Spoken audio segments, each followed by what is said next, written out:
بسم اللہ الرحمن الرحیم۔ یہ ہمارا جو کویشچن ہے وہ ترقی پسند تحریک کا دوسرا پارٹ ہے۔ تو آئیے ہم سٹارٹ کرتے ہیں ترقی پسند تحریک کی خوبیوں سے۔ آپ کی ہیڈنگ ہوگی ترقی پسند تحریک کا سب سے بڑا فائدہ یہ ہوا کہ وہ ادب جو محض عیش و نشاط، تفریح و طرب، دل بہلاوے اور وقت گزارنے کے لیے تخلیق کیا جاتا تھا، اس ادب نے اپنا رشتہ پسے اور کچلے ہوئے عوام کے مسائل کے ساتھ استوار کیا۔ ادب کا مقصد ترقی کرنا، آگے بڑھنا اور اپنے مسائل کا حل ڈھونڈنا بھی ہے۔ معاشرے میں سب لوگ خوشحال نہیں ہوتے، مزدور، کسان اور غریب دیہاتی بھی ہوتے ہیں۔ جب ادب نے ایسے لوگوں کی طرف سے آواز بلند کی تو ادب زندگی کا ترجمان بن گیا۔ ادب نے سمراج اور استحصالی طبقے کی آنکھوں میں آنکھیں ڈال کر بات کرنے کا ڈھنگ سکھایا۔ ترقی پسند ادیبوں نے جاگیرداری اور سامراجی نظام کے خلاف آواز بلند کی۔ انہوں نے اپنی تحریروں میں یہ بات کی کہ سرمایہ دار محنت کشوں کا خون نچوڑتے ہیں مگر ان کی مزدوری بھیک کی مانند دیتے ہیں۔ ان ادیبوں نے انسان دشمن اقتدار کی نشاندہی کی اور ناانصافی پر مبنی معاشرے کی حالت تبدیل کرنے پر زور دیا۔ اس سے معاشرے میں انقلاب کی لہر دوڑ گئی۔ ترقی پسند شاعر فیض احمد فیض ڈاکٹر انور صدیق لکھتے ہیں کہ فیض ترقی پسند تحریک کے سب سے مقبول اور ممتاز شاعر تھے۔ انہوں نے اپنے اندر کی روحانی آواز کو زندہ رکھا، چنانچہ ان کے بارے میں کہا گیا ہے کہ عاشقی فیض کی عبادت ہے اور ترقی پسند ان کا فرض ہے۔ شام، تنہائی، صبح آزادی، سرود شبانہ اور چند روز اور میری جاں فقط چند روز ہی روز جیسی نظمیں تذکرہ عبادت ہی کی مظہر ہیں۔ خلیل الرحمن ازمی نے درست لکھا ہے کہ فیض نے عوامی شاعری اور وضاحت و صراحت کے پیرے کو ذہنی طور پر کبھی قبول نہیں کیا۔ دوسری طرف جب فیض ترقی پسند شاعری کی طرف آئے یا لائے گئے تو یہ بھی کہا گیا کہ نقش فریادی کے بعد فیض کے ہاں جو ٹھہراؤ اور ایک رکی سی کیفیت ملتی ہے، نقطہ نظر کے انجمن دہی کا نتیجہ ہے، اور اس سے فیض کے راستے میں دیواریں کھڑی ہو گئی ہیں۔ تاہم جب فیض اپنے اندر کی آواز سنتے ہیں تو وہ بے مثل نظم تخلیق میں آ جاتی ہے جو اقبال، جوش کی نظم سے نوعیت اور مزاج کے اعتبار سے علیحدہ تھی۔ فیض کی انفرادیت ان کی بے مثل امیجری میں ہے، یعنی کہ بے مثال امیجینیشن میں ہے۔ انہوں نے انفرادی طرز احساس کو فروغ دیا، نئے استعارے اور تراکیب وضع کی۔ اس کی ایک مثال درج ہے: جا بجا رقص میں آنے لگے چاندنی کے بھنور، چاند کے ہاتھ سے تاروں کے کنول گر گر کر، ڈوبتے تیرتے مرجھاتے رہے کھلتے رہے، رات اور صبح بہت دیر گلے ملتے رہے۔ علی سردار جعفری ڈاکٹر انور صدیق علی سردار جعفری کی ترقی پسند کے بارے میں کچھ ان خیالات کا اظہار کرتے ہیں۔ علی سردار جعفری نے اپنی جوانی سوشلسٹ تصورات میں بسر کی۔ ترقی پسند تحریک کی بنیاد ڈالی گئی تو اس میں انہیں اپنے خوابوں کی تعبیر نظر آئی، اور تحریک کے عملی مبالغ کی صورت میں انہوں نے رسالہ نیا ادب میں معاون مدیر کی حیثیت قبول کی۔ علی سردار کی شاعری ترقی پسند منشور کی پابند اور اشتراکی مقاصد کے حصول کا وسیلہ ہے۔ انہوں نے مزدوروں، کاشتکاروں اور محنت کشوں کے مسائل پر ولولہ انگیز نظمیں لکھیں اور آنے والی سحر کا خواب دیکھا۔ ہماری آنکھوں سے آج شعلے برس رہے ہیں، مگر وہ کل کا حسین دن دیکھو کتنا نزدیک آ رہا ہے، ہماری آنکھوں سے جب بہاریں جھلک پڑیں گی۔ کی ریکویسٹ تھی کہ اس کوشچن کو ترقی پسند تحریک اور اردو شاعری کے حوالے سے کمپلیٹ کیا جائے، اور میں اس کو آپ کو فل کر دوں گی اور اس کو کیسے کرنا ہے یہ بھی بتا دوں گی۔ افسانے کے حوالے سے آئے گا تو وہ اور شرح ہے، اور اگر شاعری کے حوالے سے آئے گا تو وہ اور شرح ہے، اور اگر ترقی پسند تحریک پر نوٹ لکھنی ہوئی تو ان میں سے جو شاعری کے حوالے سے شرح ہوں گے اور افسانے کے حوالے سے ہوں گے، ان میں سے آپ 2 سے 3 جو شرح ہیں ان کے بارے میں بتا دیں گے۔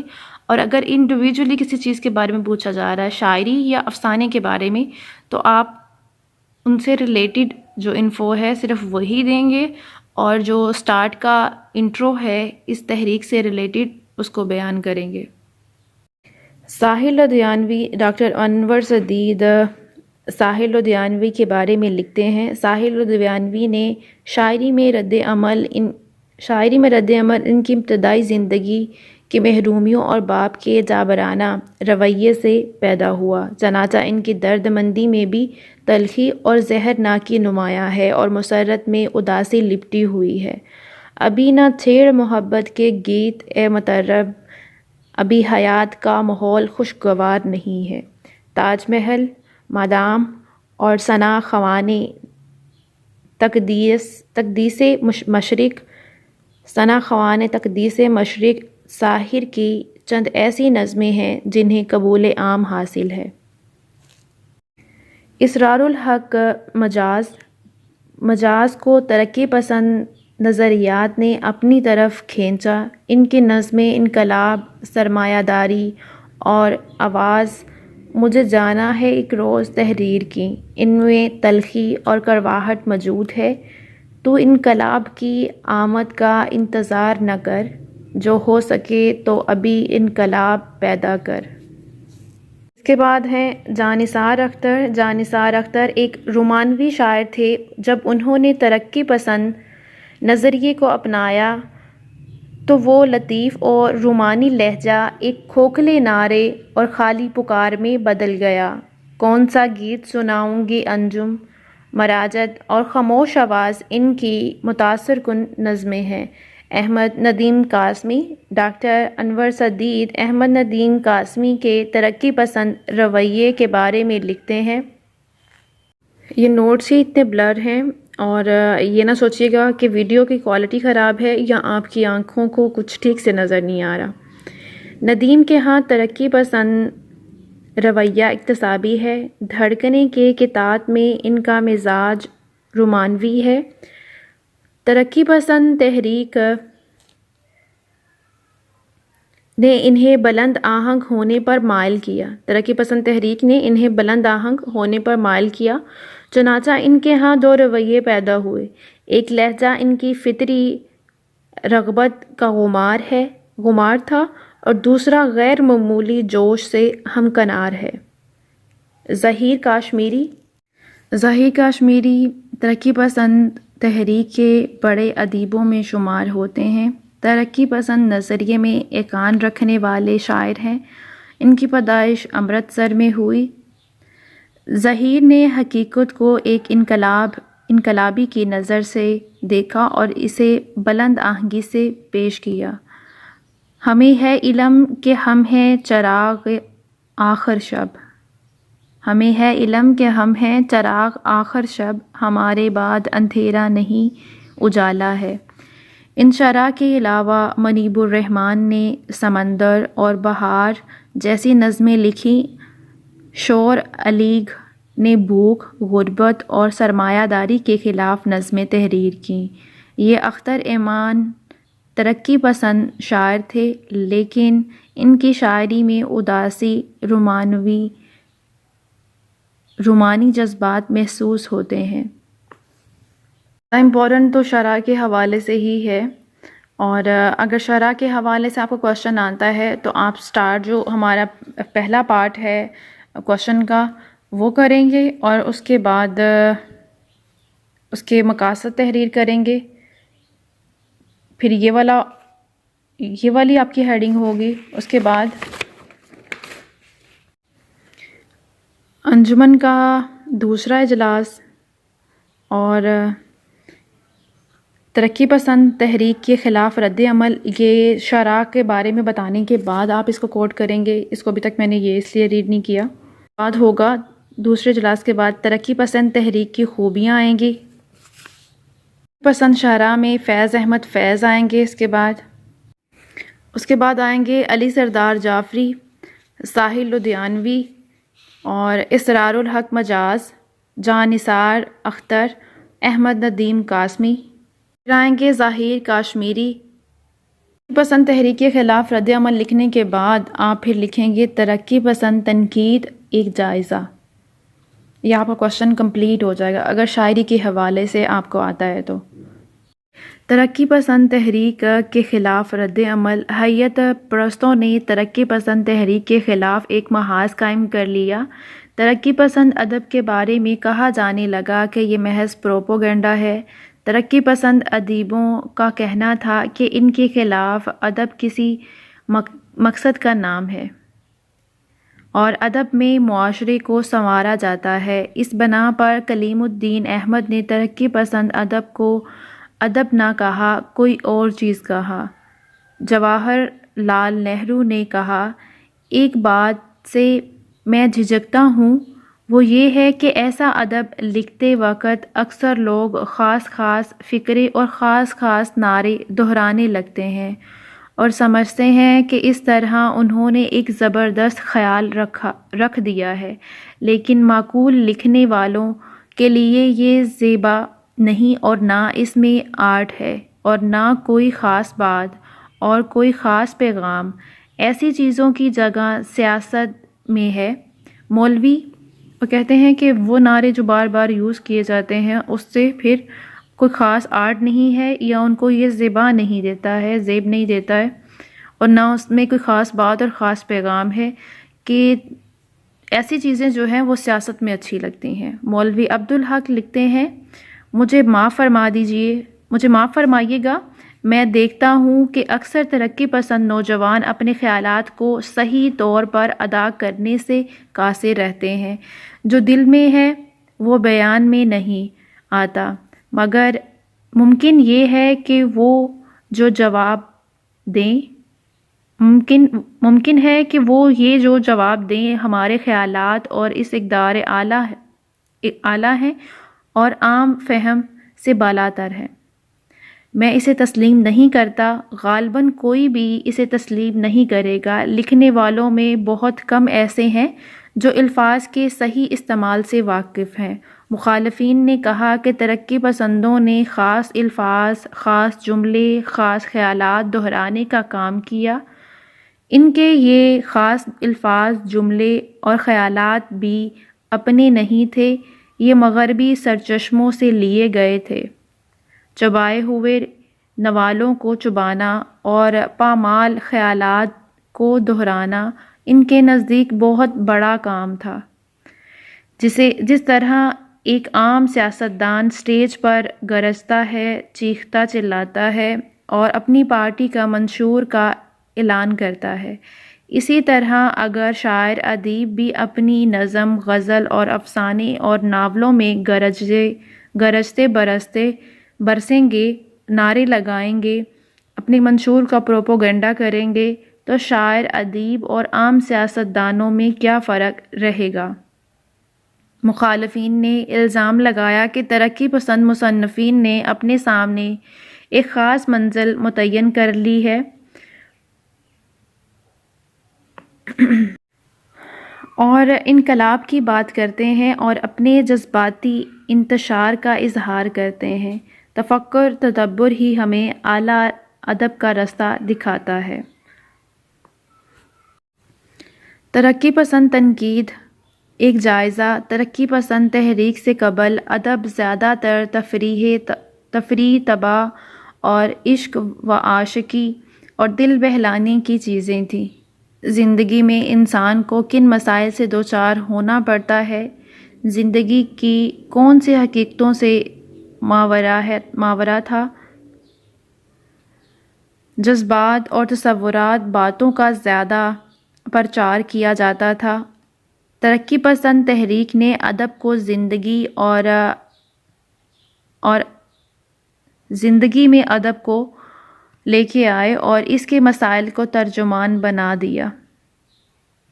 ترقی پسند ادیبوں اور شاعروں نے اپنے آس پاس کے مسائل کو ادب میں سمویا۔ ترقی پسند ادیبوں شاعروں نے نئی اصناف اور نئی حیتیں متعارف کروائیں۔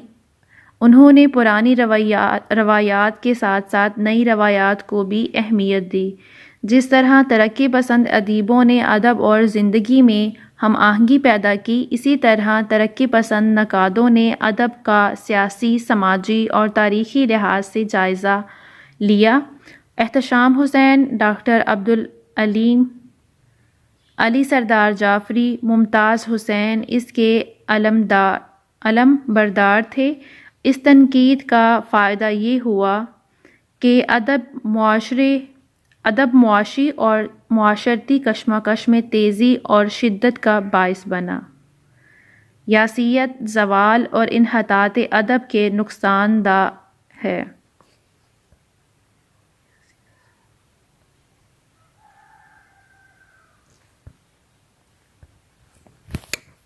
بھی آپ کا کوشچن جو ہے وہ ترقی پسند تحریک اور اردو شاعری کے حوالے سے کمپلیٹ ہو چکا ہے، اور اگر اس پہ نوٹ لکھنے کو آئے تو پھر آپ اس کے بارے میں ترقی پسند اور افسانے کے بارے میں تھوڑا سا لکھ دیں گے، اور اگر افسانے کے حوالے سے آئے گا تو پھر یہ لکھیں گے۔ لیکن میں یہ سارے شعراء کو ریڈ نہیں کروں گی، میری ابھی سے بس ہوئی پڑی ہے، تو پھر میں اس کو تھوڑا سا بتا دیتی ہوں آپ کو، تاکہ اگر اس کے بارے میں آئے تو آپ لکھ سکیں۔ ترقی پسند افسانہ۔ ڈاکٹر انور سدید اپنی مشہور کتاب اردو ادب کی مختصر تاریخ میں ترقی پسند افسانہ اور ترقی پسند افسانہ نگاروں کے بارے میں بحث کرتے ہوئے لکھتے ہیں، ترقی پسند افسانے کا رشتہ زندگی کی حقیقت نگاری سے ہے، اور اس کی ایک مثالی تخلیق پریم چند کا افسانہ کفن ہے۔